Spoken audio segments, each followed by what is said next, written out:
ओम नमो दुर्गाय नमः। रुरु के द्वारा आधी आयु देने पर ब्रह्म द्वारा का पुनः जीवित होना, तक्षक के द्वारा धन प्राप्त करने पर मंत्रविद कश्यप का लौट जाना। तो आइए कथा आरंभ करते हैं। परीक्षित कहते हैं, मुनिवर, रुरु का मन खिन्न हो गया था। वे आश्रम पर जाकर सोए थे। उन्हें दीनहीन देखकर पिता ने पूछा, रुरु, तुम उदास क्यों हो?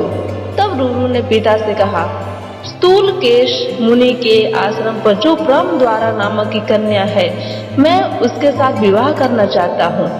पुत्र की बात सुनकर उसी क्षण पिता प्रमति मुनिवर स्थूलकेश के पास गए, उन्हें समझा बुझा कर अनुकूल बनाया। तत्पश्चात सुंदरी ब्रह्म द्वारा के लिए याचना की। स्थूलकेश मुनि ने वचन दिया कि शुभ मुहूर्त आने पर मैं विवाह कर दूंगा। प्रमति और स्थूलकेश ये दोनों महात्मा तपोवन में निकट रहकर विवाह की तैयारी करने लगे। उसी समय की बात है, सुंदर नेत्र वाले ब्रह्म द्वारा घर के आंगन में घूम रही थी। एक अलसाया हुआ सांप पड़ा था। ब्रह्म द्वारा के पैर का स्पर्श होते ही उसने उसे डस लिया। इससे उसका शरीर प्राणहीन होकर जमीन पर गिर पड़ा। सब और कुहराम मच गया। सब के सब मुनि आ गए, शोकाकुल होकर विषाद करने लगे। जमीन पर पड़ी हुई मृत पुत्री को देखकर पिता के दुख का परवार न रहा। ब्रह्म द्वारा इतनी तेजस्वी थी कि मरने पर भी उसका शरीर चमक रहा था। उसके मर जाने पर समाचार सुनकर रुरु भी रोते बिलखते देखने के लिए आए। देखा वो मृत कन्या जमीन पर पड़ी थी। जान पड़ता था मानो जीवित ही है। स्थूलकेश तथा अन्य अनेकों श्रेष्ठ मुनि विषाद कर रहे थे। उन्हें देखकर रुरु वहां से बाहर निकल आए। उन्होंने शोकाकुल होकर मन में सोचा, मेरे दुर्भाग्य में ही इस महान अद्भुत सर्प को यहाँ भेजा है। तभी तो मेरे कल्याण का संहार करने में यह कारण बन गया। क्या करूं और कहाँ जाऊं? अब तो मेरी प्राण प्रिया इस लोक में से चल बसी। मैं बड़ा ही भाग्यहीन हूँ। इससे इसके पानी ग्रहण करने का तथा अग्नि में लाजा की आहुति देने का भी अवसर मुझे प्राप्त नहीं हो सका। मेरे इस मानव जीवन को धिक्कार है। अब तो मेरे प्राण प्रायण कर जाए, यही ठीक है। यूं विषाद करते हुए नदी तट पर बैठकर उपाय सोचने लगे। यदि मैं मर जाता हूँ तो कभी न मिटने वाली आत्महत्या के सिवा दूसरा कौन सा फल मेरे हाथ लगेगा? मेरे पिता दुखी होंगे, माता का मन संताप की आग में रात दिन जला करेगा। हाँ, मुझे मरा देखकर मेरा दुर्भाग्य अवश्य ही बड़ा संतुष्ट होगा। इसमें मेरी दिवंगत प्रिया ब्रह्म द्वारा का तो कुछ उपकार होने की संभावना है नहीं। यदि मैं वियोग से व्याकुल होकर स्वयं आत्महत्या कर लूंगा तो वह ब्रह्म द्वारा परलोक में मुझ आत्मघाती की पत्नी बन जाएगी। यह भी संभव नहीं रहेगा। इसलिए मेरे प्राण त्याग करने में तो अनेकों दोष हैं। जीवित रहने पर ये दोष कोई नहीं आ सकता। इस प्रकार विचार करने के पश्चात मुनिवर रुरु ने स्नान और आचमन करके पवित्र होकर हाथ में जल लिया और कहा, यदि मैंने कुछ भी देव पूजन आदि पुण्य कार्य किया हो, अर्थात भक्ति पूर्वक गुरुदेव की पूजा, जप, तप, हवन, संपूर्ण वेदों का अध्ययन, पुण्यमयी गायत्री का जप एवं भगवान सूर्य की आराधना की हो, तो उस पुण्य के प्रभाव से मेरी यह प्रिया जीवित हो जाए। इतने पर भी यदि मेरी प्राण प्रिया के प्राण नहीं लौटेंगे तो मैं जीवन त्याग दूंगा। इस प्रकार संकल्प करके देव आराधना पूर्वक रुरु वह जल जमीन पर छोड़ दिया। राजा परीक्षित कहते हैं, रुरु अपनी भावी पत्नी ब्रह्म द्वार के वियोग से दुखी होकर यो विलाप कर रहे थे। इतने में सामने भगवान का भेजा हुआ दूत आया और मुनि से कहने लगा। देवदूत कहा, हे ब्राह्मण देवता, तुमने इस प्रकार दुस्साहस नहीं करना चाहिए। भला मरी हुई स्त्री पुनः कैसे जीवित हो जाएगी? यह सुंदरी कन्या मेनका अप्सरा की कन्या थी। इसकी आयु के वर्ष व्यतीत हो चुके हैं। विवाह होने के पूर्व ही यह मर गई। तुम किसी दूसरी सुंदरी स्त्री के साथ विवाह कर लो। अरे प्रचंड मूर्ख हो, रोते हो क्यों? अब इसके साथ तुम्हारा क्या प्रेम रहा? रुरु बोले, हे देवदूत, यह जीवन तो अथवा न हो, यह जीवित हो अथवा न हो, किंतु यह निश्चय है कि अब मैं किसी दूसरी स्त्री के साथ विवाह नहीं करूंगा। मुझे मर जाना ही पसंद है। राजा परीक्षित कहते हैं, मुनिवर, आग्रह जानकर दूत को बड़ी प्रसन्नता हुई। उसने अत्यंत मनोहर सुंदर सत्य वचन कहे, हे द्विजर, तुमने यह उपाय बता रहा हूँ जिससे प्राचीन समय में देवता लोग लाभ उठा चुके हैं। तुम अपने जीवन की आयु देकर शीघ्र ब्रह्म द्वारा को जिला सकते हो। रूरू बोले, मैं निस्संदेह इस कन्या को अपनी आधी आयु दे देता हूँ। आज मेरी यह प्राण प्रिया पुनः जीवन लाभ करके उठ बैठे। उसी समय विश्वावसु मुनि विमान पर बैठकर वहां पधारे। वे विश्वावसु गंधर्वों के राजा थे। अपनी पुत्री ब्रह्मद्वारा का निधन जानकर स्वर्ग से उनका आना हुआ था। फिर विश्वावसु और देवदूत दोनों धर्मराज के पास गए और उनसे यह वचन कहा, धर्मराज, यह रूरू की पत्नी और विश्वावसु की कन्या है। इसका नाम ब्रह्मद्वारा है। अभी सर्प के काट लेने से इसके प्राण निकल गए हैं। हे धर्मराज, रूरू इसके लिए प्राण देने को तैयार है, अतः उनकी आधी आयु प्राप्त करके यह सुंदरी कन्या पुनर्जीवित हो जाए। रूरू के नियम व्रत का पुण्य इस कार्य के बदले समर्पित है।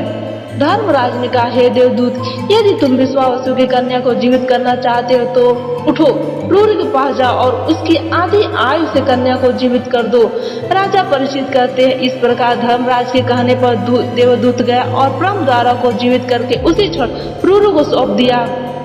तदंतर शुभ मुहूर्त आने पर रूरू और ब्रह्मद्वारा का विधिवत विवाह भी हो गया। यो उपाय करने से वह मरी हुई कन्या पुनः जीवित हो गई। इसलिए शास्त्र की यह सम्मति है कि समय प्रकार से उपाय कर लेना चाहिए। प्राण की रक्षा के लिए मणि मंत्र और औषधि का विधि पूर्वक प्रयोग करना उचित है। इस प्रकार मंत्रियों से कहकर राजा परीक्षित ने राज्य का भार उत्तम सेवकों को सौंप दिया और बहुत शीघ्र एक 7 मंजिल के ऊंचे भवन की भली भांति व्यवस्था की। वे मंत्रियों के साथ उसी भवन में ऊपर जाकर रहने लगे। रक्षा करने के लिए मणि और मंत्र जानने वाले अनेकों प्रसिद्ध पुरुषों की नियुक्त हो गई। इसके बाद महाराज परीक्षित ने गौरमुख नाम वाले मुनि को भेजा। भेजने का अभिप्राय यह था कि ये गौरमुख जी जाकर मुनि को प्रसन्न करें और बार बार कहे कि परीक्षित हमारा सेवक है, उसका अपराध क्षमा करें।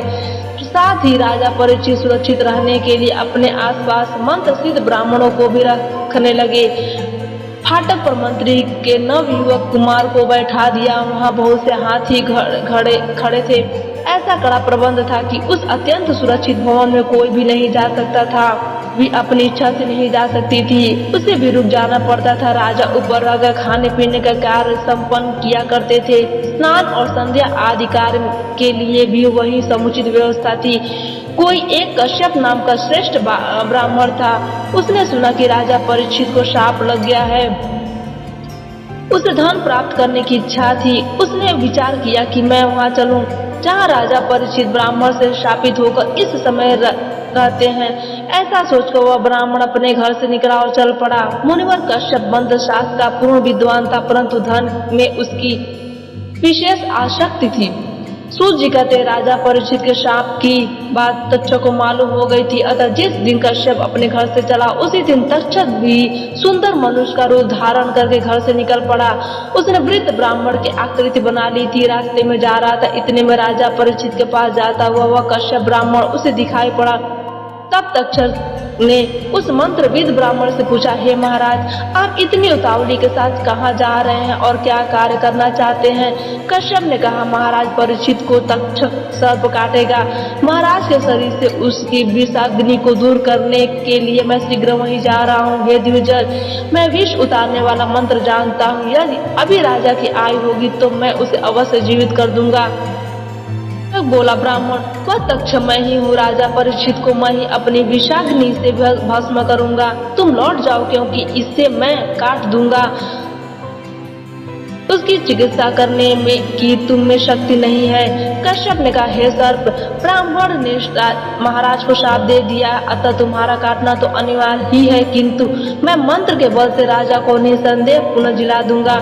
तक्षक बोला, हे ब्राह्मण, तुम बड़े पवित्र आत्मा पुरुष, यदि तुम मेरे काटे हुए महाराज परीक्षित को जिलाने जा रहे हो तो पहले अपना मंत्र बल मुझे दिखाने की कृपा करो। मैं अभी इस वट वृक्ष को अपनी विषपूर्ण दांतों से काटकर भस्म कर दूंगा।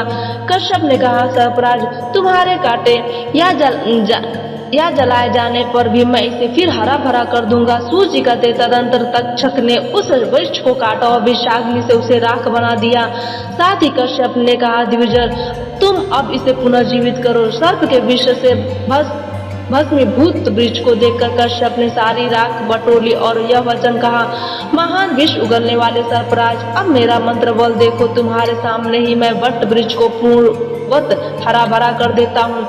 ऐसा कहकर मंत्र के पूर्ण वेदता कश्यप ने हाथ में जल लिया और अपने मंत्र से अभिमंत्रित कर उसे राख पर छींट दी। जल के छींटे पड़ने से उस वट वृक्ष की पुनः पूर्ववत सुंदर स्थिति हो गई। यह सब देखकर तक्षक को अत्यंत आश्चर्य हुआ। उसने कश्यप से पूछा, ब्राह्मण तुम क्यों इतना परिश्रम करते हो? तुम्हें तो अभिलषित वस्तु हो, बताओ मैं उसे अभी दे देता हूँ। कश्यप ने कहा, सर्पराज मुझे धन की आवश्यकता थी। महाराज परीक्षित को शाप लग गया है, उसे शाप काटेगा। मैं अपनी मंत्र विद्या से उनका उपकार कर दूंगा तो मेरी आवश्यकता पूर्ण हो सकती है। यो विचार करके ही मैं घर से चला था। तक्षक बोला, द्विजर तुम्हें राजा से जितना धन पाने की इच्छा वो मुझसे ले लो, मैं अभी दे देता हूँ। उसे लेकर तुम अपने घर पधारो, इससे मेरी भी सफलता स्थिर रह सकेगी। सूर्य जी कहते हैं, परमार्थ के महत्व को जानने वाले कश्यप ने तक्षक की बात सुनकर कर्तव्य के विषय में बार बार विचार किया। सोचा, यदि मैं धन लेकर अपने घर वापस चला जाता हूँ तो लोभ के कारण जगत में मेरी निंदा होगी। यदि मैंने परीक्षित को जिला दिया तो मेरा वह यश होगा जो कभी मिट नहीं सकता। प्रचुर धन मिलने के साथ ही किसी के जीवन दान से जो पुण्य होता वह भी मुझे सुलभ हो जाएगा। यश की रक्षा करनी चाहिए, यश रहित धन को धिक्कार है। रघु ने यश के लिए अपनी सारी संपत्ति ब्राह्मणों को दान कर दी थी। हरिश्चंद्र और कर्ण अपनी कीर्ति फैलाने के लिए अकिंचन बन गए थे। फिर राजा परीक्षित विष की आग में जल रहे हो तो मैं उनकी उपेक्षा कैसे कर सकता हूँ? यदि आज मैं राजा को जीवित कर देता हूँ तो सभी प्राणी सुखी से जीवन व्यतीत करेंगे, क्योंकि राजा के नहीं रहने पर प्रजा का संहार तो निश्चित ही है। राजा मर गए तो प्रजा के नाश का पाप भी मेरे सिर पर चढ़ जाएगा। धन के लोभ से जगत में निंदा तो होगी ही। इस प्रकार मन में विचार करने के पश्चात उस प्रकांड विद्वान कश्यप ने ध्यान करके देखा तो उसे पता लगा कि राज्य की आयु समाप्त हो गई है। महाराजा का अंतिम समय आ गया है। ध्यान से यह निश्चित जान लेने पर धर्मात्मा कश्यप तक्षक से धन लेकर घर लौट गया। कश्यप को घर लौटकर 7वें दिन राजा परीक्षित का प्राण हरने के लिए तक्षक बड़ी उतावली के साथ हस्तिनापुर को चला। नगर की अंतिम सीमा में ऊंचे महल पर राजा परीक्षित बैठे थे। बड़ी सावधानी के साथ मणि मंत्र और औषधि की व्यवस्था करके उनकी रक्षा की जा रही थी। तब तक्षक चिंतित हो गया, कहीं न काट सका तो ब्राह्मण मुझे शाप दे देगा। इस भय से उसके मन में घबराहट उत्पन्न हो गई। अतः उसने ध्यानपूर्वक विचार किया कि इस ऊंचे महल में किस प्रकार बैठा जा सकता है। इस राजा को ब्राह्मण ने श्राप दे रखा है। इस मूर्ख ने उस ब्राह्मण को दुखी बनाया था। पांडु के वंश में कोई भी ऐसा दुष्ट राजा नहीं हुआ जिसने तपस्वी मुनि के गले में मरा सर्प लपेट दे। इस घृणित कर्म करने वाले राजा ने अंतिम समय आ गया है, बुरे फल भोगने पड़ेंगे। यह जानते हुए अपने भवन पर रक्षक नियुक्त कर दिए हैं। निश्चित होकर स्वयं कोठे पर बैठा है और मृत्यु को भी धोखा देना चाहता है। ब्राह्मण की आज्ञा पालन करने के लिए मैं किस प्रकार इसे जलाने में सफल हो सकूंगा? मृत्यु टल नहीं सकती। इस बात से यह मूर्ख बिल्कुल अनभिज्ञ है। ऐसे रक्षकों को नियुक्त करके स्वयं ऊंचे भवन पर बैठा आनंद कर रहा है। दैव अमित प्रतापी है। यदि उसने इसकी मृत्यु निश्चित कर दी है तो करोड़ों यत्न करने पर भी यह कैसे बच सकता है? मैं मृत्यु का शिकार बन चुका हूँ, जानते हुए भी इस नरेश ने जीवन बनाए रखने की धारणा बना रखी है। इसी से यह निश्चित होकर सुरक्षित स्थान पर जा बैठा है। राजा का कर्तव्य है कि सभी समय दान पुण्य आदि उत्तम कर्म करे। इससे दुख दूर हो जाता है और आयु में वृद्धि होती है। यदि आयु न बढ़ी, मरण समय ही आ गया तो स्नान दान आदि पवित्र क्रियाएं करके इस लोक से जाने वाले को स्वर्ग मिलता है, अन्यथा नरक की यातनाएं भोगनी पड़ती है। इस राजा के पास ब्राह्मण को पीड़ा पहुंचाने का पाप तो था ही, भयंकर विप्र शाप अलग है। मृत्यु की घड़ी निकट आ गई है, इसे कोई टाल नहीं सकता। इसके पास कोई योग ब्राह्मण भी नहीं है जो इसे बता दे कि ब्रह्म द्वारा निर्धारित की हुई मृत्यु अनिवार्य है। इस प्रकार विचार करने के पश्चात तक्षक ने अपने पास रहने वाले बहुत से नागों को तपस्वी के रूप में राजा के पास भेजा। वे फल मूल लेकर राजभवन चले। स्वयं तक्षक एक छोटा सा कीड़ा बनकर फल में बैठा और वहां जाने को उत्सुक हो गया। फल लेकर सभी सर्प शीघ्रता पूर्वक घर से चल पड़े। राजभवन के दरवाजे पर जाकर रुक गए। महाराज का भव्य भवन वही था। पहरेदारों ने तपस्वियों को देखकर उनसे आने का कारण पूछा। तपस्वी वेशधारी सर्पों ने कहा, हम लोग महाराज का दर्शन करने के लिए तपोवन से आए हैं। अभिमन्यु कुमार परीक्षित इस वंश के सूर्य हैं। इन सूरवीर नरेश की छवि अत्यंत मनोहर दिखाई पड़ती है। हम लोग अर्थवेद मंत्रों का प्रयोग करके इन्हें दीर्घजीवी बनाने के विचार से आए हैं। तुम महाराज से निवेदन कर दो कि आपसे मिलने के लिए मुनिगण आए हैं। हम लोग राजा का अभिषेक करके उन्हें अभिष्ट फल देंगे और वापस लौट जाएंगे। हमने भरतवंशी राजाओं के यहाँ कहीं ऐसे द्वारपाल नहीं देखे और न सुने ही जो राजा से तपस्वियों को भी न मिलने दे। हमारा यहाँ तक जाने का विचार है। हमारा वहां तक जाने का विचार है जहाँ महाराज परीक्षित विराजमान है। हम आशीर्वाद देकर उनका कल्याण करेंगे, किंतु आज्ञा मिलने पर ही जाएंगे। सूत जी कहते, उन तपस्वियों की बात सुनने के पश्चात ब्राह्मण मानकर द्वारपालों ने राजा को जो आदेश था वह सुना दिया और कहा, हमारी समझ से आज आप लोगों की महाराज से भेंट नहीं होगी, अतः आप सभी कल इस राजभवन पर पधारने की कृपा करें। हे मुनिवरों, ब्राह्मण के शाप से भयभीत होकर राजा ने व्यवस्था कर रखी है कि कोठे पर कोई भी न आ सके। यह बात बिल्कुल निश्चित है। ब्राह्मणों ने द्वारपालों से कहा कि ये फल मूल जल हम ब्राह्मणों के आशीर्वाद है, तुम इनको तो राजा के पास पहुंचा दो। यो कहने पर द्वारपालों ने जाकर महाराज परीक्षित से कहा, तपस्वी लोग फल लेकर आए हुए हैं। राजा ने आज्ञा दी, जो फल मूल है उन्हें ले आओ और उनसे पूछो किस काम से पधारे। पुनः कल प्रातः काल आने की कृपा करें।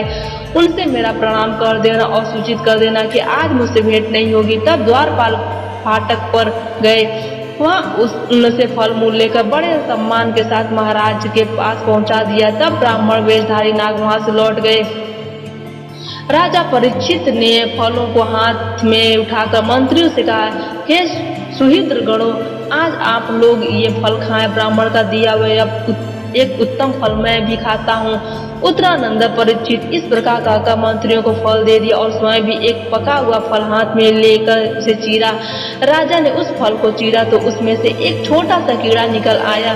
उसकी आंखें काली थी और शरीर पीला था। उस समय स्वयं महाराज की दृष्टि पड़ी। मंत्रियों ने भी देखा, वे बड़े आश्चर्य में पड़ गए। राजा ने मंत्रियों से कहा, अब मुझे विष से किंचित मात्र भी भय नहीं। अभी सूर्य अस्त होने वाला है। अब मैं ब्राह्मण का शाप सिरोधार कर लेता हूँ, यह कीड़ा मुझे काट ले। योग का महाराज परीक्षित ने उस कीड़े को अपने गले में लगा लिया। सूर्यास्त होते ही कंठ में लगा हुआ वह कीड़ा तक्षक नाग के रूप में परिणित हो गया। उसकी आकृति अत्यंत भयंकर थी। वह स्वयं मूर्तिमान काल की प्रतीत होता था। उसने राजा के शरीर में लिपटकर उन्हें डस लिया। मंत्रियों के आश्चर्य की सीमा न रही। वह अत्यंत शोकाकुल होकर रोने लगे। उस भयंकर शव को देखकर मंत्रियों का कलेजा कांप उठा। वे भाग चले। वहीं द्वारपाल चित्कार करने लगे। बड़े जोर से हाहाकार मच गया। तक्षक नाग के फण से आक्रांत होते ही राजा परीक्षित की अमित शक्ति लुप्त सी हो गई। वे न कुछ बोल सके और न कहीं जा सके।